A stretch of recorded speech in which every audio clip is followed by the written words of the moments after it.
رفیق رضوانہ صاحب مجھے یہ بتائیے گا، پاکستان کی سیاست میں بھی ابھی ہمیں قربانی کا فلسفہ تو سمجھ آ گیا، اور ڈیفینیٹلی یہ صرف ایک بکرا یا اونٹ یا دمبا ذبح کرنے کے نہیں ہے، اس کا پورا اثر ہماری زندگیوں کے اندر ہونا چاہیے. تو اب پاکستانی سیاست میں بہت خود غرضی ہے، بہت انا ہے، تو آپ سمجھتے ہیں کہ ہمیں ان کو بھی قربان کرنا ہے اگر اس دن کو منانا ہے؟ سنت ابراہیمی یہ ہے کہ اناؤں کو بھی قربان کریں، اکڑ کو بھی قربان کریں. شکریہ. میں سب سے پہلے تو میری طرف سے انتہائی مؤدبانہ میرے سلام عرض کیجیے گا موجود علماء کرام جن سے ہم سیکھتے ہیں اور جن کو سن کے ہم جو ہے اسلامی تعلیمات پر عمل کی بھی اللہ توفیق دے اور ہمیں زیادہ علم حاصل ہوتا ہے. تو جو علماء کرام نے فرمایا اس کانسیپٹ کو اگر پاکستان کی سیاست میں لے جائے، اس سے پہلے میں آپ کو آج ایک زندہ مثال دیتا ہوں. میں ٹیلی ویژن پہ حج کی جو ہے نا پوری وہ براہ راست جو دکھا رہے تھے ٹھیک ہے، وہ دیکھ رہا تھا، تو امام صاحب دعا کر رہے تھے. ٹھیک ہے، تو ہر آنکھ جو تھی نا وہ نم تھی اور ہر بندہ رو رہا تھا، اور فلسطین کا نام آیا تو رو رہا تھا. ٹھیک ہے. تو آج قربانی کے حوالے سے بات کریں تو سنت ابراہیمی کی تقلید میں قربانی کو ہر مسلمان کر رہا ہے. دنیاوی لحاظ سے دیکھیں تو قربانی جو آج فلسطینی دے رہے ہیں،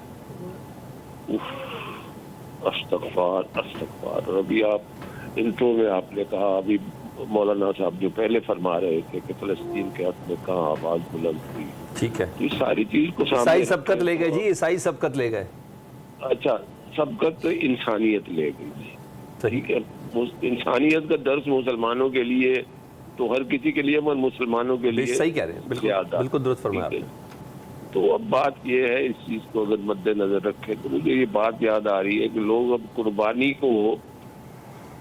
کتنا قابل احترام لفظ ہے، اور آپ نے سنا ہوگا کہ ہماری سیاست میں یا ادروائز کہتے ہیں جی فلاں کو قربانی کا بکرا بنا دیا. سنا ہوگا آپ نے. بالکل ایسے ہی ہے. تو یہ دیکھیں، اس کا یہ تضحیق ہے اتنے نیک کام کی اور سنت ابراہیمی کے حوالے سے. یہ جو قربانی ہے اس کے بعد اس طرح سے کہنا کہ اس کو قربانی کا بکرا بنا دیا. بالکل درست، بالکل درست. تو اب بات یہ ہے کہ سیاست میں قربانی کے بکرے بہت سے ہوتے ہیں اور تیار بھی ہوتے ہیں یا بنائے بھی جاتے ہیں. ٹھیک، مگر افسوس یہ ہے کہ پاکستان کی سیاست میں اگر تو ہم جو ہم بطور مسلمان ہیں، پہلے تو ہم مسلمان ہیں، پھر پاکستانی ہیں، پھر ہم اس کے بعد سیاستدان ہیں، اپنی اپنی جماعت ہے، مگر بنیادی اصول جو اسلام نے ہمیں سکھائے اور جو ہم نے معزز علماء کرام جو اس وقت تشریف فرما ہے ان جیسے محترم بزرگوں سے جو سیکھا ہے اور سیکھتے ہیں، وہ اگر جذبہ ہو اور قربانی کا جذبہ ہو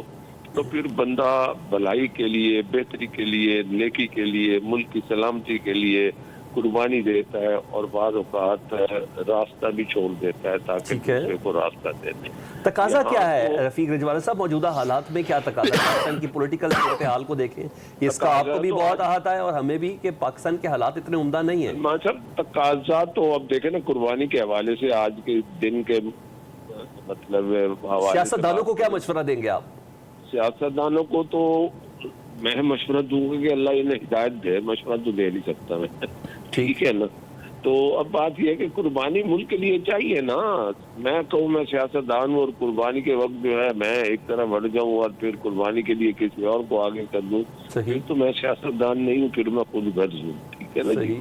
ابھی میں آج دیکھ رہا تھا وہ ذاکر نائک کا بیٹا جو ہے نا وہ خطاب کر رہا تھا، ہزاروں کو مجمع تھا، تو اس میں اس نے ایک بڑی اچھی بات کی. ایک قربانی یہ ہوتی ہے جیسے کہ نیلسن منڈیلا نے 27 سال وہ رہا تو اس کو وہ کہتے تھے ٹیررسٹ ہے. ٹھیک ہے جی. اور جب جیل سے نکلا ساؤتھ افریقہ کا صدر بنا تو اس کو نوبل پرائز مل گیا. جو دنیا کا بہت بڑا ٹیررسٹ کہنا جاتا تھا وہ نوبل پرائز لے گیا. ٹھیک ہے جی. تو اب پاکستان کے حوالے سے جو آپ سیاست کے حوالے سے بات کرتے ہیں تو یہ خود غرضی کی سیاست زیادہ ہے. ٹھیک ہے.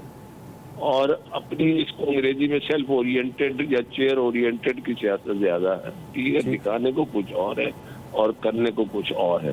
اب تقاضا یہ آ گیا، ہم اس لہج پہ پہنچ چکے ہیں کہ اگر اب بھی ہم اختلافات کا شکار رہے اور اب بھی اگر ہمیں جو ہے ہوش کے ناخن نہ لیے کوئی لحاظ کسی جماعت کے لحاظ سے کسی جماعت کی فیور یا ٹھیک ہے بالکل ایسے ہی ہے تو پھر یہ گیا وقت جو ہے نا یہ ہاتھ نہیں آئے گا. اور زیادہ اہم رفیق رضوان صاحب یہ ہے کہ صرف سیاستدان کیوں پاکستان کے ادارے کیوں نہیں قربانی دے سکتے, وہ 2 قدم پیچھے کیوں نہیں جا سکتے. میں ایک چھوٹی سی بریک کے بعد آ رہا ہوں دوبارہ آپ کے پاس, میں نے اس یہ فلسفہ قربانی پر میں نے ڈیفینیٹلی آپ سے مزید بات بھی کرنی ہے.